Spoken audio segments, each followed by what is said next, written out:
Então vamos lá, gente.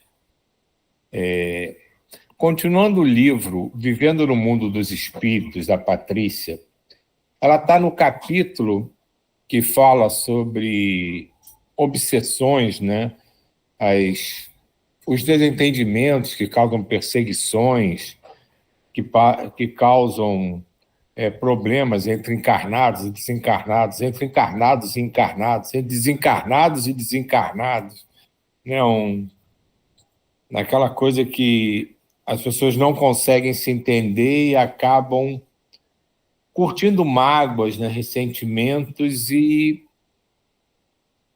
nas suas mentes desarmonizadas passam a achar que a solução do problema é revidar, é se vingar, é causar no outro a mesma dor, o mesmo sofrimento, a mesma angústia que aquele que no momento se sente vítima acha que foi causado pelo outro. Mas, na verdade, a gente vai entendendo, né, a nossa vida e vai percebendo que as nossas agruras do caminho têm uma participação coadjuvante das pessoas, dos espíritos ao nosso redor.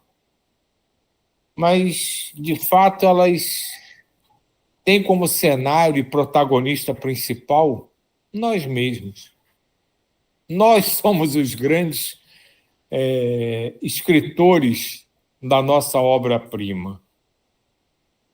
E como a gente não consegue admitir isso, que os erros e as dificuldades são obras-primas criadas por nós mesmos, dificilmente a gente não procura alguém ou alguma coisa para colocar a culpa. Ou para diminuir a sua, diz que tem mais alguém que faz aquilo do mesmo jeito e ninguém fala nada. Mas isso faz parte, né? Deve estar nas matérias do ano que a gente está lecionando, né? Uma hora a gente passa nesse negócio e acaba com isso. Então, continuando aqui a leitura, fomos para o sanatório. Ficamos alojados no posto de socorro, no plano espiritual, junto ao hospital material. O posto é muito bonito, simples, confortável, bem moderno e aparelhado.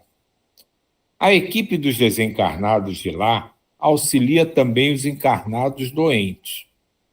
Ali ficamos 4 dias. Chegamos à noite e fomos descansar. No dia seguinte, cedinho, fomos ao salão e fizemos orações pedindo ao Pai a compreensão para ajudar com sabedoria. Muitos dos internos estavam obsediados. Quando chegam a ponto de ficar doentes mentais, é porque a obsessão existe há bastante tempo. E obsessões de muito tempo quase sempre danificam o físico. Necessitam os doentes de tratamento para a matéria. Observamos também que muitos dos desencarnados obsessores estavam igualmente perturbados. Doentes também, muitas das obsessões eram por vingança e cobrando. Isso aqui que ele fala, né, que com o tempo, né, acaba danificando o físico, a gente viu mais ou menos esse mecanismo ontem, né, vendo o Livro dos Espíritos, falando dos invólucros, né, do poder da mente, né, dos nossos pensamentos. E a gente aí entende melhor como isso acaba acontecendo, né? São aqueles pensamentos de revolta, de insatisfação, de sofrimento e constantes ali na cabeça, né, das pessoas, né? Sejam elas encarnadas, desencarnadas, tanto faz. E aquilo fica remoendo, e aquela permanência do pensamento naquilo vai desestruturando as energias, vai condensando-as, vai causando mudanças vibracionais que, com o tempo, né, acabam atingindo o lado físico, que aí vem o desequilíbrio não só mental, como muitas vezes isso vem acompanhado de doenças físicas não relacionadas à parte mental, pela aquela constante carga energética desarmonizada, desestruturada, que fica ali envolvendo e, entre aspas, atacando as células físicas, né?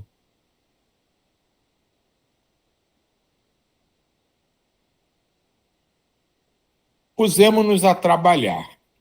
Separamos-nos em grupos de 3 a 5, para ajudar um de cada vez. Quando essas excursões vêm a hospitais e sanatórios, os encarnados que cuidam dos doentes sempre comentam: que paz há por aqui. Esses dias estão tranquilos. Ajudaríamos nesses dias os encarnados enfermos, os enfermeiros, os médicos, enfim, todos os que trabalham lá.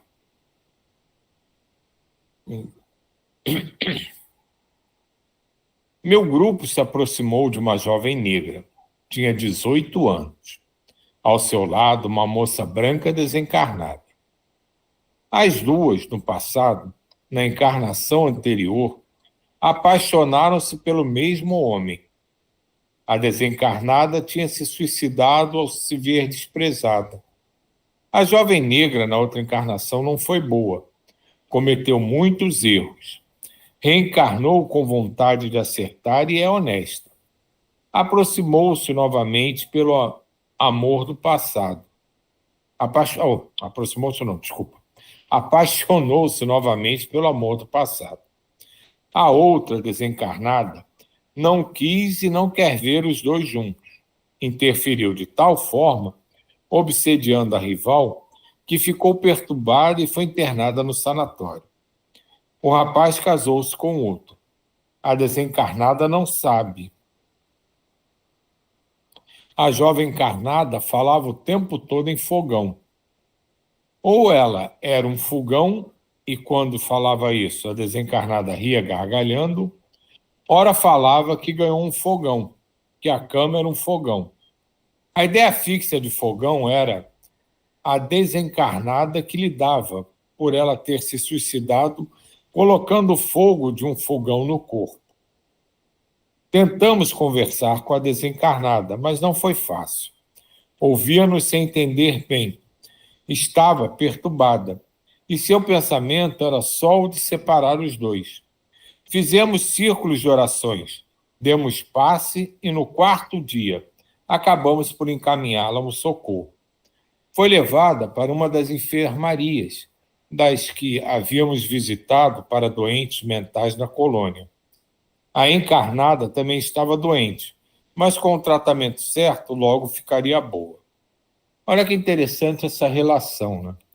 As duas se apaixonaram pelo mesmo homem em uma vida pregressa. Por N motivos que a gente não tem conhecimento aqui, o rapaz acabou escolhendo o outro. A que sobrou, desiludida, decepcionada, se suicidou. E mesmo assim ela culpa a outra pela infelicidade dela. E ela manteve tanto tempo nessa coisa de se vingar, achando que a culpa era da outra, que ela também foi se desequilibrando. E a própria equipe espiritual não consegue ajudá-la em muita coisa logo no início, porque ela também, a gente pode dizer que é uma doente mental, entre aspas. Porque o desequilíbrio dela, ela não consegue entender o que está se falando com ela, não consegue enxergar a situação por outro prisma. Então, é aquilo que eu estava falando no início. Muitas das vezes a gente acha o culpado e acha que deu tudo errado porque alguém interferiu, mas quem assumiu aquele papel, quem tomou aquela decisão, foi aquela pessoa que, depois de tudo digamos, do fato consumado, vê que errou, mas não assume, prefere culpar alguém e passa a perseguir, passa a tentar destruir, e num processo de tentativa de destruição, de causar dano a essa pessoa, vai também se envolvendo nessas mesmas energias e vai caminhando para o mesmo local para onde ela quer levar o seu algoz, né? O seu carrasco, entre aspas.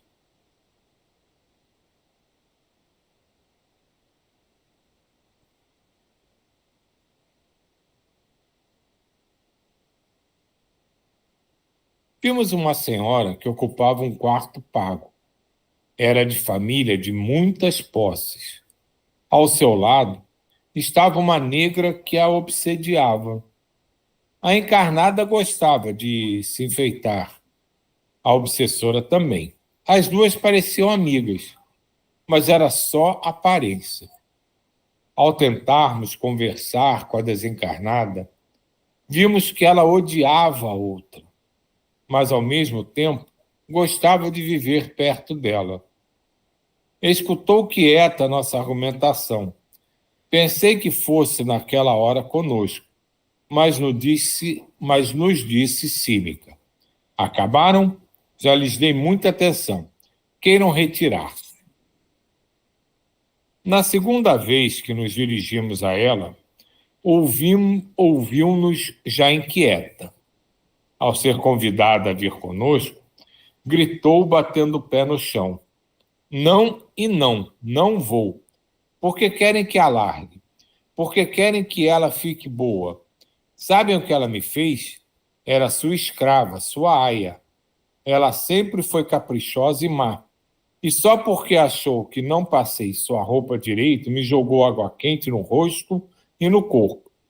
Ainda me fez trabalhar toda queimada. A queimadura infeccionou, passei dias entre a vida e a morte. Sarei e fiquei toda marcada com a pele repuxada. Isso ela fez comigo. Fez muitas outras maldades. Não só a mim, como também a muitos outros escravos. Por isso, desisto, não vou. Fico com ela até que desencarne. Interessante aqui, quando começa a falar, né, que na primeira vez que eles conversam, ela não dá a mínima. Na segunda, ela se mostra inquieta já. Então, isso faz a gente pensar no quê? Como a coisa se desenvolve nesses casos, né, em que o tratamento espiritual está sendo feito. Não quer dizer que a espiritualidade teve com ela conversando e só voltou a ter contato com ela no segundo encontro. No momento em que o tratamento é iniciado, né, em que a espiritualidade, de alguma forma, é informada ou percebe que ali já há uma possibilidade de se modificar o status daquela situação e pode-se começar a trabalhar ali com todos os envolvidos, é porque já se percebeu, já se sabe que existe uma certa receptividade. E esse trabalho ele vai sendo feito direto, insistentemente, não é somente na reunião. Eles falam na reunião e, mesmo sem estarem presentes ali para perceber a presença deles, vão sendo enviadas certas vibrações, certas intuições, e isso vai mexendo com a mente desses espíritos. Eles vão acessando certas memórias que estavam bloqueadas, começam a questionar em alguns momentos algumas situações, algumas das suas próprias atitudes, e isso vai criando essa inquietação, esse nervosismo, essa ansiedade, e daí que, normalmente, num encontro posterior, ele se mostra diferente, porque o trabalho vai sendo feito continuamente, até que chega o momento em que ela está com uma receptividade tão grande que é um momento que ela pode ser acolhida, ou ela pode receber a visita de um ente querido que vai ser o ponto de virada em toda a situação na mente dela.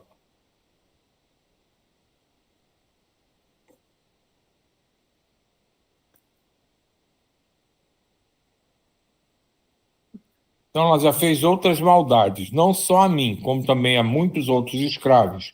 Por isso, desisto. Eu não vou, fico com ela até que desencarne. Frederico aproximou-se e a olhou fixamente. Fez com que ela visse, recordasse o porquê dessa reação. Na existência anterior, fora um capataz que marcava com ferro quente os escravos. Recordou tranquila.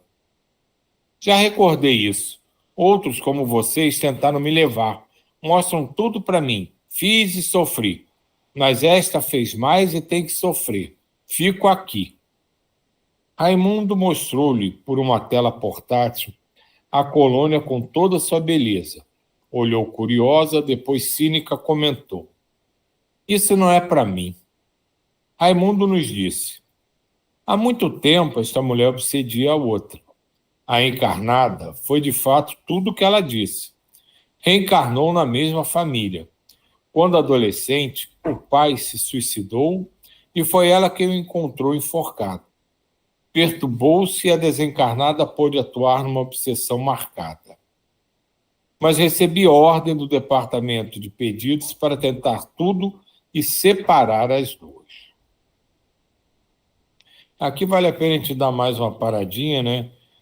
Que, às vezes, mesmo mostrando o passado, né, naquelas recordações, né, de volta de memória, que muitas vezes dá certo, né? A maioria das vezes, inclusive, que eu já tive contato, acabam funcionando, que aquele espírito entende, né, que a coisa não foi do nada, foi uma resposta igual a que ele está tendo agora, que a outra pessoa teve em relação a ele por causa de algo de um passado mais retrógrado ainda. E entende a necessidade de quebrar aquele círculo vicioso, aquele elo que mantém essa situação se repetindo. Mas existem espíritos, como nesse caso aqui, que estão tão endurecidos no ódio, no desejo de vingança, que mesmo sabendo das consequências dos seus atos, mesmo entendendo que aquilo é um reflexo de algo que ela causou, que está nesse círculo vicioso em que um e o outro ficam trocando os papéis de vítima e algoz, ela não se importa, mesmo sabendo que ela poderá sofrer mais na frente, porque o desejo dela é tão intenso de fazer aquela pessoa sofrer e passar por aquilo, que ela não quer saber, ela não se importa o que vai acontecer com ela. O que ela se importa apenas é que a outra pessoa sofra. E aí as terapêuticas, digamos assim, entre aspas, precisam tomar outro rumo, serem apresentados outros tipos de remédio para que essa situação seja contornada. E como aqui o Raimundo, né? Raimundo recebeu ordem para que fizesse o que fosse possível para separar as duas, vamos ver como ele tentou resolver a situação a partir daí. Raimundo aproximou-se da desencarnada, olhou-a bem, e as manchas com as bolas da queimadura apareceram em seu rosto e braços. Ela começou a gritar. Feiticeiro, isso não, dói muito. Não quero lembrar, tire isso. Só se você vier conosco, respondeu Raimundo tranquilo. Não, afastamo-nos, Raimundo nos esclareceu. Devo levá-la por livre vontade. Seria fácil levá-la à força.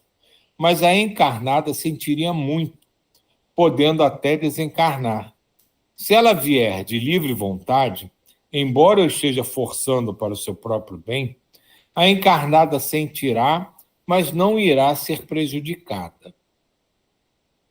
Raimundo vigiou-a de perto. Ela se contorcia, chorava de dores.